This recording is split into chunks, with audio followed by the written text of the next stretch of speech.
இந்த பள்ளி விழாவிற்கு தலைமை தாங்கக்கூடிய அரியதொரு வாய்ப்பு கிடைத்ததற்காக நான் மகிழ்ச்சி அடைகிறேன். மாணவி கீதாவை எவ்வளவு பாராட்டினாலும் தகும்.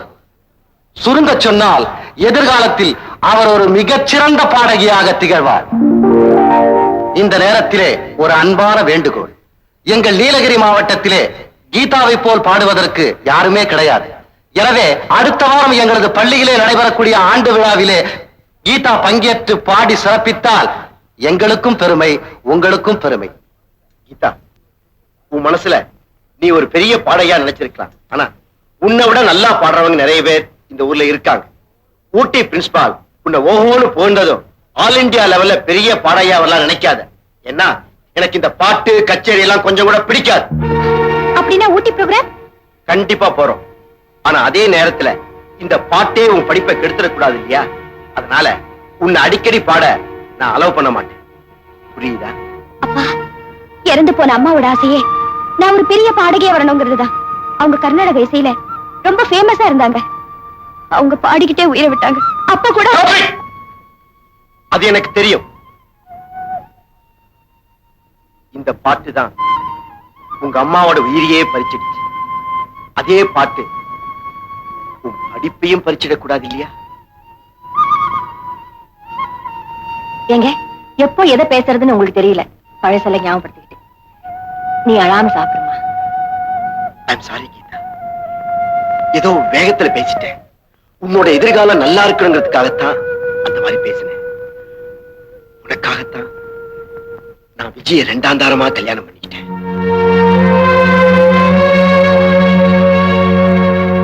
விஜய், விஜய், இப்ப உனக்கு என்னாச்சு? ஏன் பின்னாடி திரும்பி படுத்துட்ட? பின்ன என்னங்க, நீங்க என்ன ஆசைப்பட்டா கல்யாணம் பண்ணிக்கிட்டீங்க? உங்க பொண்ணோட எதிர்காலத்துக்காக தானே என்ன கல்யாணம் பண்ணிக்கிட்டீங்க. அப்படி இருக்கும்போது பின்னாடி திரும்பி படுக்காம உங்க முன்னாடியே திரும்பி படுப்பாங்க? விஜய், நீ நினைக்கிற மாதிரி இல்ல. நான் உன்னை கல்யாணம் பண்ணிக்கிட்டதுக்கு அப்புறம் கீதா மேல நான் காட்டுற பாசம் குறைஞ்சிருச்சுன்னு அவ நினைக்க கூடாது இல்லையா? அதனாலதான் அந்த மாதிரி சொன்னேன். இத பாரு, நானும் கீதாவும் ஊட்டிக்கு போயிட்டு 2 நாள்ல வந்துடுறோம். ஏய், ஏன் அழற? கல்யாணம் பண்ணதுல இருந்து இது வரைக்கும் நீங்க என்ன ஹனிமூன் கூட்டிட்டு போனதில்ல. காலையில சீக்கிரமா போறீங்க, ராத்திரியில நேரம் கழிச்சு வரீங்க. நீங்க வாழ்க்கையோட சுகத்தை அனுபவிச்சுட்டீங்க. ஆனா நான் நீ என்ன சொல்ல வரேன்னு எனக்கு புரியுது விஜய். நீங்க பெரிய ஆளு, புரிஞ்சும் புரியாத மாதிரி நடிக்கிறீங்க. அப்பவே சொன்னாங்க 2ஆம் தரமா கல்யாணம் பண்ணிக்காதடின்னு. என் மேல ஆசை வச்ச முறமாவனை விட்டுட்டு உங்க மேல ஆசைப்பட்டு கல்யாணம் பண்ணிக்கிட்டதுக்கு இதுவும் வேணும், இன்னமும் வேணும். விஜய், இந்த வயசுல நான் உன்னோட ஹனிமூனுக்கு போனேன். எல்லாரும் ஒரு மாதிரியா நினைப்பாங்கன்னுதான் உன்னோட கீதாவையும் ஊட்டிக்கு கூட்டிட்டு போறதா நான் முடிவு பண்ணிருக்கேன்.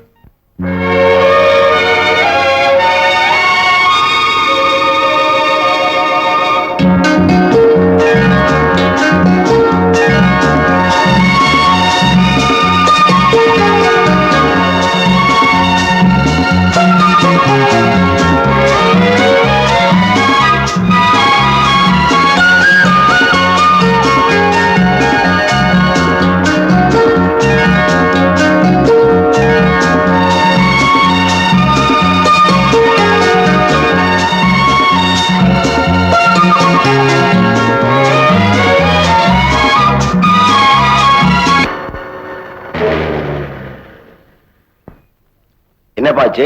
ரேடியேட்டர் ஹீட் ஆயிடுச்சு போலுங்க. பக்கத்து தண்ணி கொண்டு வா. அப்பா, அந்த வியூ பாயிண்ட் ரொம்ப நல்லா இருக்குப்பா. நான் போயிட்டு வரட்டுமா? போயிட்டு வாமா. Thank you daddy.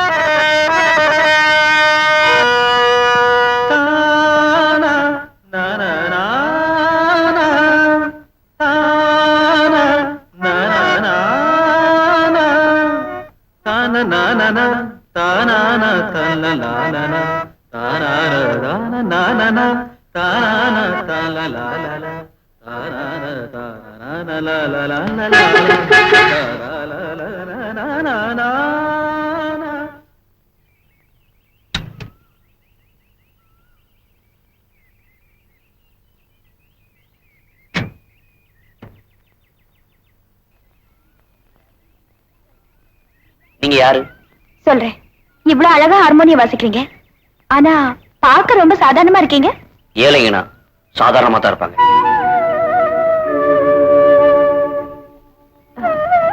நான் கேட்டது தப்பா இருந்தா என்ன மன்னிச்சிருங்க. மன்னிப்பா? நானா? நீங்க யாரோ நான் யாரோ? யாரா இருந்தா என்னங்க, உங்க ராகம் தான் என்னை இங்க இழுத்துட்டு வந்துருச்சு. உங்க இசையும் ராகமும் என் மனசு தொட்டுடுச்சு. பாடகி யாரன்னா உங்க அனுமதி இல்லாமலேயே உங்க ராகத்துக்கு பல்லவி பாடிட்டேன். ஏன் சிரிக்கிறீங்க? என்ன எல்லாரும் பைத்தியக்காரங்க தான் சொல்லுவாங்க. நீங்க ஒருத்தர் தான் என்ன பாராட்டுறீங்க. நான் எப்பவும் எதையுமே மனசுல மறைச்சு பழக்கம் இல்ல. தப்பா நினைக்கலன்னா நீங்க யாருன்னு நான் தெரிஞ்சுக்கலாமா? ஏன் அழறீங்க? நான் ஏன் அழுதுன்னு தெரியுங்களா? இன்னைக்கு நான் சந்தோஷமா இருக்கேன். வாழ்க்கையில வேதனையை தாங்கி தாங்கி பழக்கப்பட்ட எனக்கு சந்தோஷமா வந்தா தாங்கிக்க முடியாது. இன்னைக்கு நான் சந்தோஷமா இருக்கேன், அதனாலதான் அழுது. உங்க கதையை சொன்னா அது எனக்கும் வேதனையா தான் இருக்கும். எனக்கு வேதனை வரும்போதெல்லாம் சோகமான கீதத்தையும், சந்தோஷம் வரும்போதெல்லாம் இன்பமான கீதத்தையும் இந்த ஹார்மோனியத்தில் வாசிப்பேன்.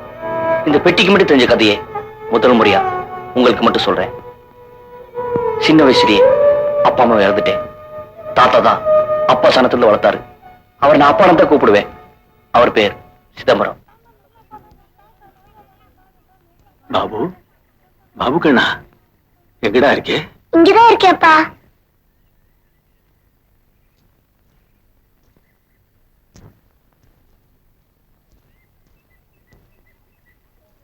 காசு எவ்வளவு சேர்ந்திருக்கு? ₹1 10 காசு சேர்ந்திருக்கப்பா. இன்னைக்கு ராத்திரி எப்படி சாப்பிடுறது? ஏப்பா கவலைப்படுறீங்க? இன்னைக்கு ராத்திரி டீயும் பண்ணும் சாப்பிடுவோம். நாளைக்கு கிடைக்கிற காசுக்கு சோறு சாப்பிடுவோம். வாங்கப்பா போலாம்.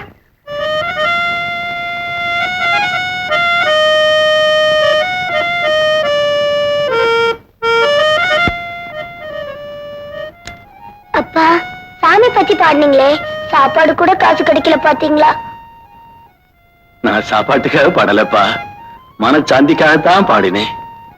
ஆண்டவனை குறையே சொல்லக்கூடாது. பாப்பா போகலாம்.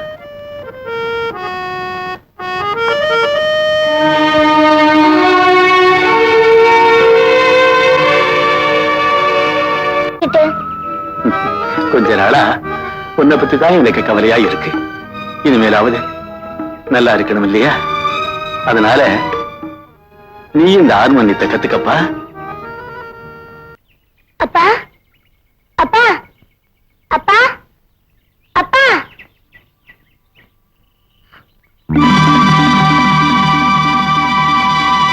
அப்பா,